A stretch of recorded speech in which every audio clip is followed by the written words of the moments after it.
Ambati silks Kanchipuram sorry store now in Vijayawada. Exclusive పట్టు saris, సల్వాస్ and lehengas.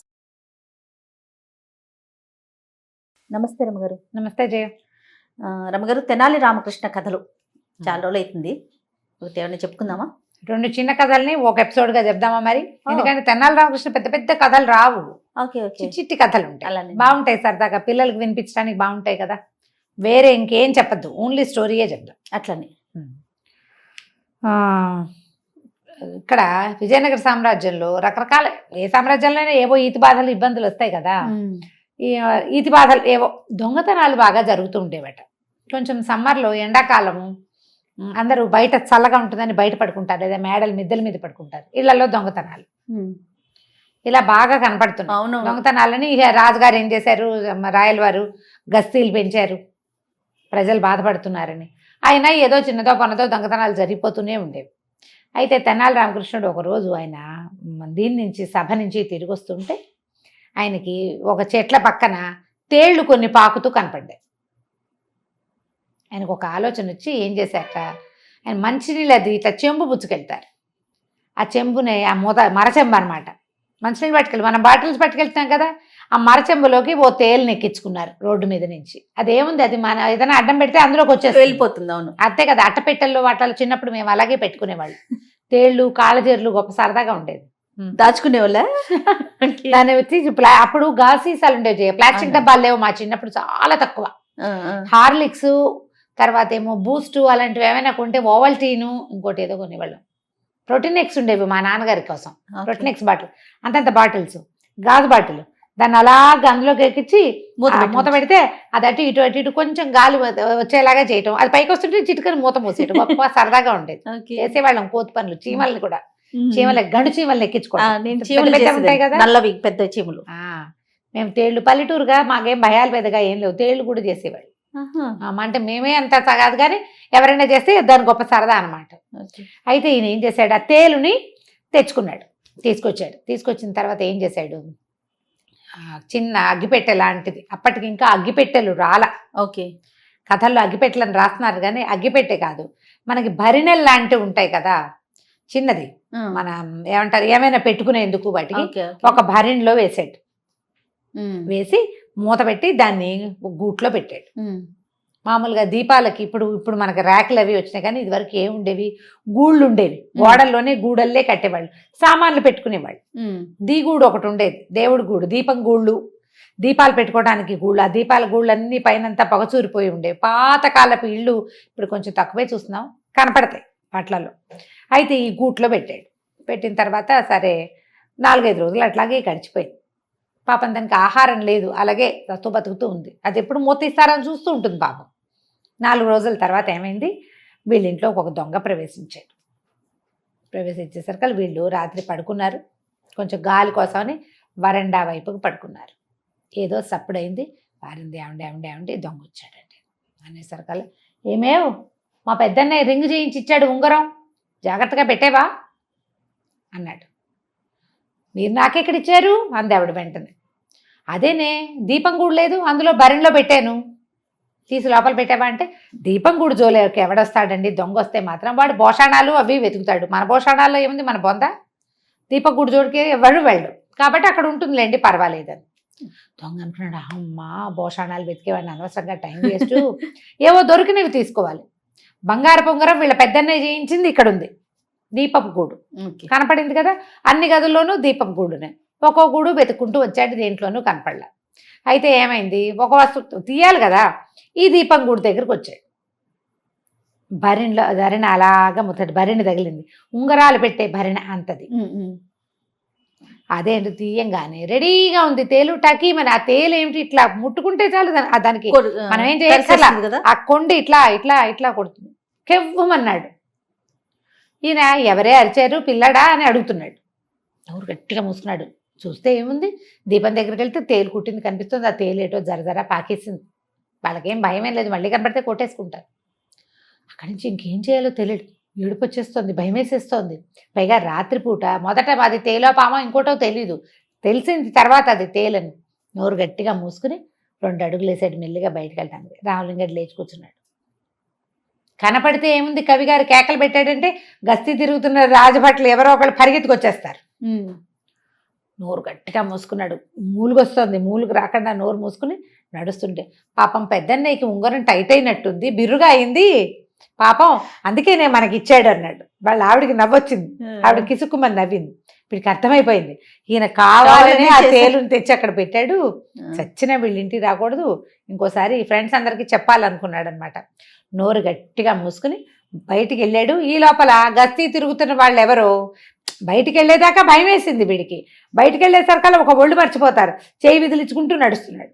ఈ గస్తీ తిరుగుతున్న కాపలా వాళ్ళు ఎవరో చూసి అరే ఎవడో అక్కడ నడుస్తున్నాడు రా, ఎవర్రా కవి గారి ఇంట్లో నుంచి వస్తున్నాడని పట్టేశారు. ఇక్కడ తేలు కుట్టింది, అక్కడ దొరికిపోయాడు. వాడు అనుకుంటూ నాకేమి దొరకలేదు, కవి గారి ఇంట్లో తేలు కుట్టింది అంటే ఏం చేస్తారు, తేలు మంత్రం వేయించుకోవడానికి పంపించారు వాడిని. తర్వాత వాడి పాత దొంగల లిస్టులో వాడి పేరు రాసుకున్నారనమాట. పిల్లలకి చెప్పాలి ఏదైనా తప్పించుకునేందుకు అప్పుడు కూడా ఉపాయాలు ఉండేవి. ఇప్పుడే కాదు, మనం ఈ సినిమా చూస్తాం బేబీస్ డే అవుట్ కాదు, ఇంకొక పిక్చర్ ఏదో అదే పేరు మర్చిపోయింది, గుర్తు రావట్లేదు గబుక్కున. వాడి హోమ్ అలోన్ సినిమాలో అబ్బాయి ఎన్ని ప్లాన్లు చేస్తాడో దొంగల నుంచి తప్పించుకోవడానికి. పాత కథల్లో కనిపిస్తాయి అట్లాంటివి, మనకి జానపద కథల్లో కూడా కనిపిస్తాయి. ఇదో కథ ఇవాళది. రెండో కథ చెప్దాం చూడు. ఒకసారి తెనాలి రామకృష్ణుని సభకి రమ్మన్నారు. రాయల వారు వెయిట్ చేస్తున్నారు, ఈయన రాలా, ఎప్పటికీ లేట్గా వచ్చాడు.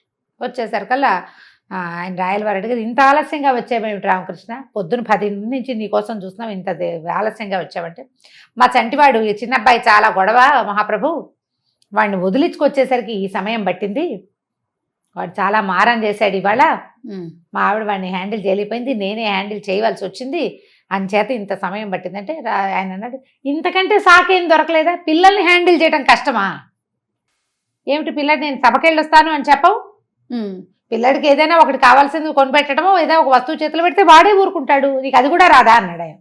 ఇక్కడ మహామహుల్ని మట్టి కనిపిస్తావు నువ్వు, పిల్లాడికి చెప్పలేవు అనేసరికల్లా పిల్లలకి చెప్పడం చాలా కష్టం అండి అన్నాడు.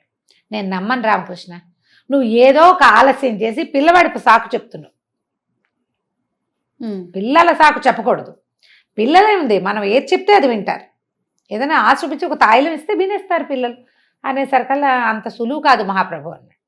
అని అయితే ఓ పని చేద్దాం, మీరు తండ్రి నేను మీ పిల్లవాడు, పిల్లాడితోటి ఎలా ఉంటుందో చూపిస్తాను మీకు అన్నాడు. సరే రాయల వారు ఒప్పుకున్నారు దానికి. ఈయన వెళ్ళాడు రాయల వారి దగ్గరకు వచ్చినాడు. బజార్ వెళ్దాం నాన్న అని ఏడవటం మొదలుపెట్టాడు. సరే బజార్ తీసుకెళ్ళారు. బజార్ తీసుకెళ్తే అక్కడ ఆ వస్తువు కావాలి ఈ వస్తువు కావాలంటారు కదా, ఒక చక్కటి చేతి సంచీలు అమ్ముతున్నాడు ఒకడు, ఇంత సంచి, అది ఇట్లా చంకకి తగిలించుకుని ఏమైనా వస్తువులు పెట్టుకోవచ్చు. ఇప్పుడు మనం పెట్టుకుంటాం కదా ఏమంటారు షోల్డర్ బ్యాగ్, అది షోల్డర్ది కాకుండా ఇట్లా పట్టుకునే సంచి అనమాట, రంగులు రంగులుగా అద్దకం వేసి ఎంతో బాగుంది.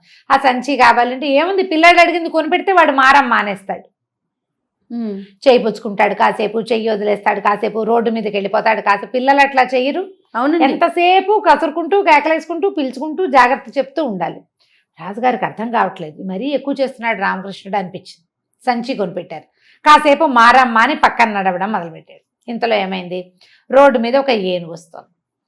ఏనుగు ఎక్కుతాను అని మారమ్మ మొదలుపెట్టాడు రామకృష్ణుడు. పిల్లలు అలాగే కదా చేస్తారు. ఆ మావిటి వాడిని పిలిచి ఏనుగుని ఎక్కించబోయి రామకృష్ణుడి మా పిల్లవాడిని అన్నారు. రామకృష్ణుడిని ఏనుగు ఎక్కించారు. తండ్రి గారు పాత్రలో ఉన్న రాయల వారు కూడా ఎక్కారు. కొంచెం దూరం వెళ్ళింది ఏనుగు. సరే దిగారు. దిగిన తర్వాత నాకు ఏనుగు కొనిపెట్టు అని ఏడ్చాడు. సరే ఏనుగు కొనిపెట్టడమే కదా, రాయల వారి చేతి నుంచి కడియం తీసి ఆ మావిటి వాడి చేతిలో ఏనుగు ఇచ్చేసి వెళ్ళిపో మాకు అన్నాడు. ఏనుగు ఇచ్చేసాడు. ఏనుగుని పుచ్చుకొని నడవాలి. ఆ ఏనుగు నీ సంచిలో పెట్టు, ఇంటికి పట్టుకెళ్తాను అని ఏడవటం మొదలుపెట్టాడు ఈయన. బాగుంది. రాయల వారు ఏమిటి పిల్లలు ఇలా మారం చేస్తారంటే, మరి అదే కదా, ఏనుగును మడిచి సంచిలో పెడితే నేను చేత్తో పుచ్చుకెళ్తా, నేనే పుచ్చుకెళ్ళాలి చేత్తో. ఆయనకు అర్థమైంది పిల్లలతో ఇంపాసిబుల్గా ఉంటుంది అని. మా చిన్నబ్బాయి ఇదే అడిగాడు నన్ను, వాడికి రథం కావాలి, ఆ రథం వాడే తోలాలి, రథం వాడే ఇట్లా చిక్ చిక్ అనాలి. చిక్ చిక్ అంటే నడుస్తుందా, అది చల్ అనాలి, అది వాయిస్ కావాలి దాన్ని కొట్టాలి, దాన్ని ఏదో అనాలి. వీడికి రాదు, అది నడవట్లేదని ఏడుస్తాడు. మన పిల్లలు చేయరు ఇట్లా, ఖచ్చితంగా చేస్తారు. రాయల వారి పిల్లలు ఇలాగే చేస్తారని ఆయన అర్థం చేసుకుని, మీ అబ్బాయి మారం చేసినందుకే నువ్వు ఆలస్యంగా వచ్చావని నేను ఒప్పుకుంటున్నాను రామకృష్ణ, నువ్వే గెలిచావని చెప్పి ఓ 100 వరహాలు బహుమానం ఇచ్చి మీ పిల్లాడికి కావాల్సిన కొనిపెట్టమని 100 వరహాలు ఇచ్చి పంపించాను. పిల్లలు ఎంత మారం చేస్తారో, ఎన్ని రకాలో. రాక్షసి ముద్దుగా ఉంటుంది.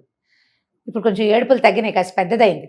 1 year బేబీ గ్లాస్ పాటుకుని అదే పాలు తాగాలి. ఆ గ్లాసు అంతెత్తు గాజు గ్లాసు, అదే గ్లాస్ ఇంతది. తాగాలి. ఆ గ్లాస్ తోటే తాగాలి, అదే పట్టుకు తాగాలి. పిల్ల పిచ్చిక చిట్టి పిల్ల. ఆ గ్లాస్ జారి పడితే అసలు గ్లాస్ మొయ్యలేదు అది. కానీ ఎంత ఏడ్చేదో, నేనే తాగాలి, నేనే తాగుతాను. అట్లనే ఉంటారండి పిల్లలంతే మారం, అవును. అలాగే చేస్తారు. కాబట్టి పిల్లల మారాములు ఇలా ఉంటాయి. ఎదుటి వరకు చెప్పడానికి ఈజీగా ఉంటుంది. ఏముంది పిల్లల్ని హ్యాండిల్ చేయడం కష్టం అంటే, మనకేమవుతుందంటే మనం ఎలా అనుకుంటాం, మన పిల్లలు చేసే మారాములు మనకు అలవాటు ఉంటాయి. అవును. కొత్త వాళ్ళ పిల్లల్ని చూస్తే ఏమనిపిస్తుంది, అబ్బా మా పిల్లలు ఇట్లా కాదమ్మా అనిపిస్తుంది. కొంచెం పిల్లలు పెరిగాకంటే మరీ చెప్పేస్తాం ఇంకా అసలు మా పిల్లలు ఇట్లా చేయలేదంటాం. మా పిల్లలు ఇట్లా చేయలే, చిన్నప్పుడు ఏమీ చేసేవాళ్ళు కాదు, అవునవును. మా పిల్లలు చాలా బుద్ధిగా ఉండి ఏమిటో ఈ కాలంలో పిల్లలు అలా మాట్లాడుకుంటాం. కానీ ఎవరి పిల్లలు మారం వాళ్ళ ప్రాణానికి ఎక్కువే మెల్లిగా ఇప్పుడు ఎలాగో చెప్పుకోవాలి. అంతే. ఈ 2 చిన్న కథలు తెనాలి రామకృష్ణ కథలు పిల్లలకి చెప్పండి తప్పకుండా రమ్మగారు. నమస్తే. నమస్తే చెప్పు.